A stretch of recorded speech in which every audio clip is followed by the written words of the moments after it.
আসসালামু আলাইকুম। আমি লাবণীস কিচেনে আপনাদের আরও একবার স্বাগত জানাই। আজকে আমি আপনাদের বিহারের বিখ্যাত খাজা রেসিপি তৈরি করে দেখাবো।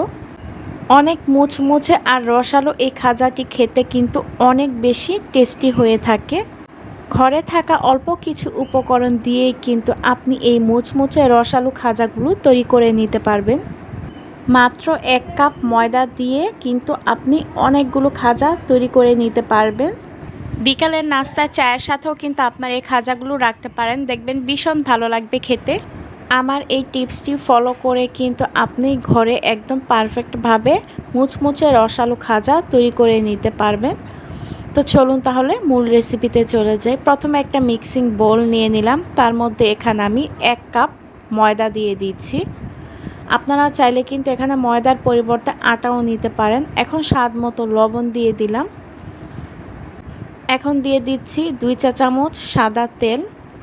এখন তেলটা ময়দার সঙ্গে হাত দিয়ে ভালোভাবে মিশিয়ে নিব। এটা ভালোভাবে মেশানো হলে কিন্তু আপনার খাজাগুলো ভীষণ মুচমুচে এবং খেতেও কিন্তু অনেক বেশি মজা হবে। তেলের সঙ্গে ময়দাটা ভালোভাবে মিশেছে কিনা তা বোঝার জন্য হাতে সামান্য ময়দা মুঠি করে নিতে হবে। যদি দেখেন যে আপনার মুঠিটা ভেঙে না যায়, দলা পাকিয়ে আছে, তাহলে বুঝে নিতে হবে যে তেলের সঙ্গে ময়দাটা ভালোভাবে মিশে গিয়েছে। আর যদি দেখুন যে দলা পাকিয়ে না যায়, ভেঙে যাচ্ছে, তখন বুঝবেন যে তেলের সঙ্গে ময়দাটা ভালোভাবে মিশেনি। এই তো আমি দেখিয়ে দিলাম আমার মুঠিটা কিন্তু একদম দলা পাকিয়ে গিয়েছে। এখন আমি একটা ডো তৈরি করে নিব। তার জন্য এখানে কুসুম গরম পানি দিয়ে আমি ডোটা তৈরি করে নিব। অল্প অল্প করে কুসুম গরম পানি দিয়ে কিন্তু ময়দাটা মেখে নিতে হবে। পানিটা বেশি গরমও হবে না, আবার ঠান্ডাও হবে না। একদম কুসুম গরম পানি দিয়ে সুন্দর একটা সফট ডো তৈরি করে নিতে হবে। ডোটা কিন্তু বেশি শক্তও হবে না, আবার বেশি নরমও হবে না। মিডিয়াম একটা সফট ডো তৈরি করে নিতে হবে। এখন ভালোভাবে আমি হাত দিয়ে মথে নিচ্ছি। ডোটা যত বেশি মথে নেবেন তত বেশি কিন্তু সফট হবে আর খাজাগুলো কিন্তু সুন্দর হবে। এই তো দেখুন ডোটা আমার এরকম নরম হয়েছে। এখন এখানে আমি 1 চা চামচ সাদা তেল ডোয়ের উপর মাখিয়ে নিচ্ছি যেন ডোটা সফট হয়ে যায় আরও বেশি। এখন আমি একটা ঢাকনা দিয়ে ঢেকে রেখে দিব আধা ঘন্টার জন্য রেস্টে। এতে করে কিন্তু ডোটা সফট হয়ে যাবে। তো এখন আমি একটা চিনির শিরা তৈরি করে নিব। তার জন্য চুলাতে একটা প্যান বসিয়ে দিয়েছি। এখন এখানে আমি 1/2 কাপ চিনি দিয়ে দিচ্ছি। তবে 1/2 কাপ চিনিতে কিন্তু বেশি একটা মিষ্টি হবে না। আপনারা যদি চিনির পরিমাণটা বাড়িয়ে দিতে চান বাড়িয়েও দিতে পারেন। এখানে আমি 1 কাপ পরিমাণ পানি দিয়ে দিলাম। এখন চিনি আর পানিটা ভালোভাবে নেড়েচেড়ে মিশিয়ে নিচ্ছি। প্রথমে চুলার হিটটা বাড়িয়ে দিতে হবে, তারপর এটাকে ভালোভাবে জাল করে নিতে হবে। তবে 2 মিনিটের বেশি জাল করতে যাবেন না, তাহলে কিন্তু চিনি শিরাটা বেশি ঘন হয়ে যাবে। তাই তো দেখতে পাচ্ছেন চিনি শিরাটা কিন্তু আমার ফুটতে শুরু করেছে। এখানে আমি 2টো এলাচ দিয়ে দিলাম, এতে করে সুন্দর একটি ফ্লেভার আসবে খাজা থেকে। আপনাদের যদি এলাচের ফ্লেভারটা ভালো না লাগে তাহলে স্কিপ করে দিতে পারেন। তো চিনি শিরাটা আমি ভালোভাবে নেড়েচেড়ে মিশিয়ে নিচ্ছি। এখন এখানে আমি লেবু রস দিয়ে দিচ্ছি 1 চা চামচের মতো। লেবুর রসটা চিনির শিরার সঙ্গে ভালোভাবে মিশিয়ে নিচ্ছি। এখন চুলাটা অফ করে আমি চিনির শিরাটা একটা বাটিতে ঢেলে নিচ্ছি আর একটা ঢাকনা দিয়ে ঢেকে দিব যেন খাজাটা তৈরি করার পর ভেজানোর সময় হালকা গরম থাকে চিনির শিরাটা। এখন একটা মিশ্রণ তৈরি করে নিব। তার জন্য এখানে আমি 2 চা চামচ ঘি দিয়ে দিচ্ছি আর দিয়ে দিচ্ছি 2 চা চামচ ময়দা। এখন ঘি আর ময়দাটাকে ভালোভাবে মিশিয়ে নিচ্ছি।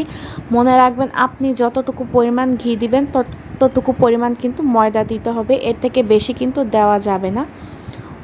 ওই ঘি মিশ্রণটা আমি একটা সাইডে রেখে দিলাম। এখন আমি আধা ঘন্টা পর দেখিয়ে দিচ্ছি। দেখুন আমার ডোটা কতটা সফট হয়েছে। এখন আমি হাত দিয়ে আরেকটু ভালোভাবে মথে তারপর আমি লিচি কেটে নিচ্ছি।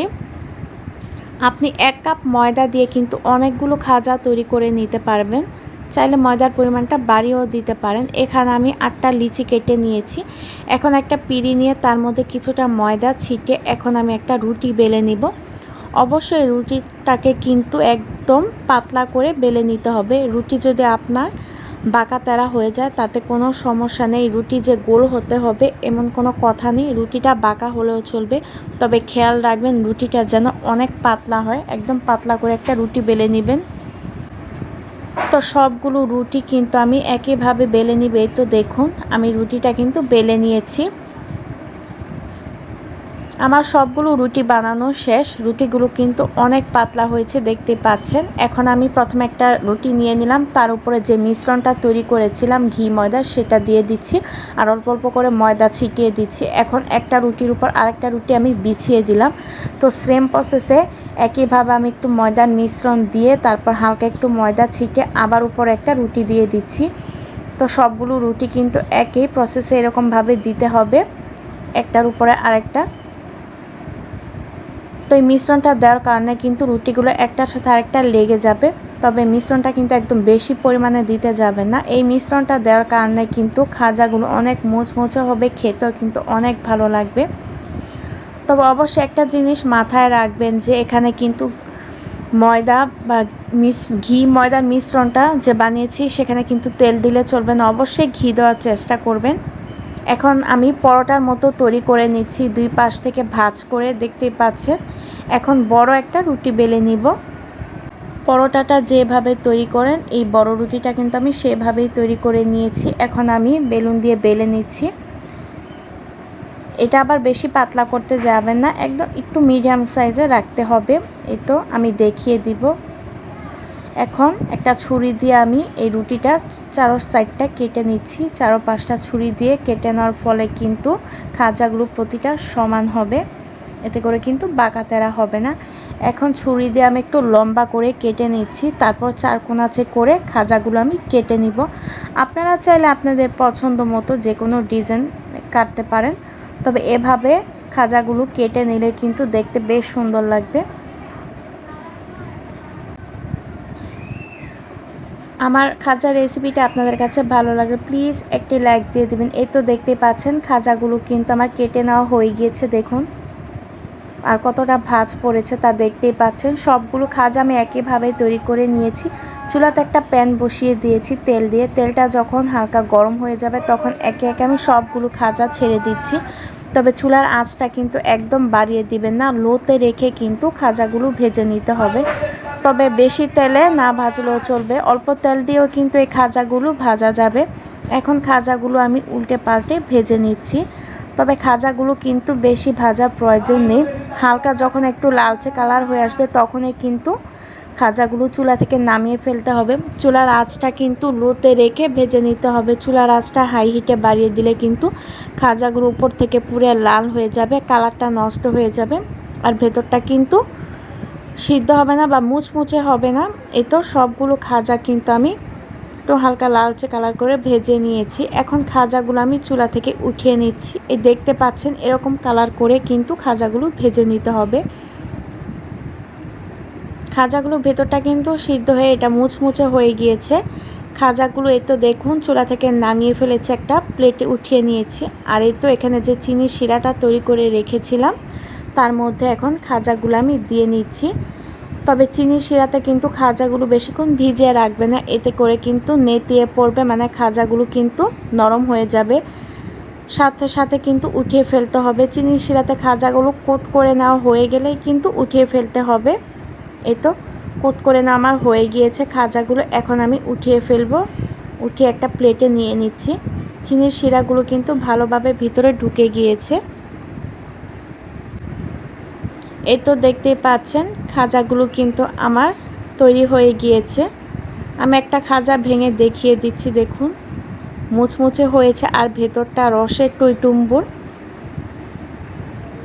মুচমুচে রসালো, ভীষণ মজার। এই খাজাকে আপনি যদি বাসার কাউকে একবার বানিয়ে খাওয়ান তাহলে কিন্তু তারা আবার আপনাকে রিকোয়েস্ট করবে এই খাজা খাওয়ার জন্য। আমার খাজার রেসিপিটি ভালো লাগলে প্লিজ আমার চ্যানেলটি সাবস্ক্রাইব করে দিবেন। তো আজকের মতো এখানেই বিদায় নিচ্ছি, সেই পর্যন্ত সবাই ভালো থাকবেন, সুস্থ থাকবেন। আল্লাহ হাফেজ।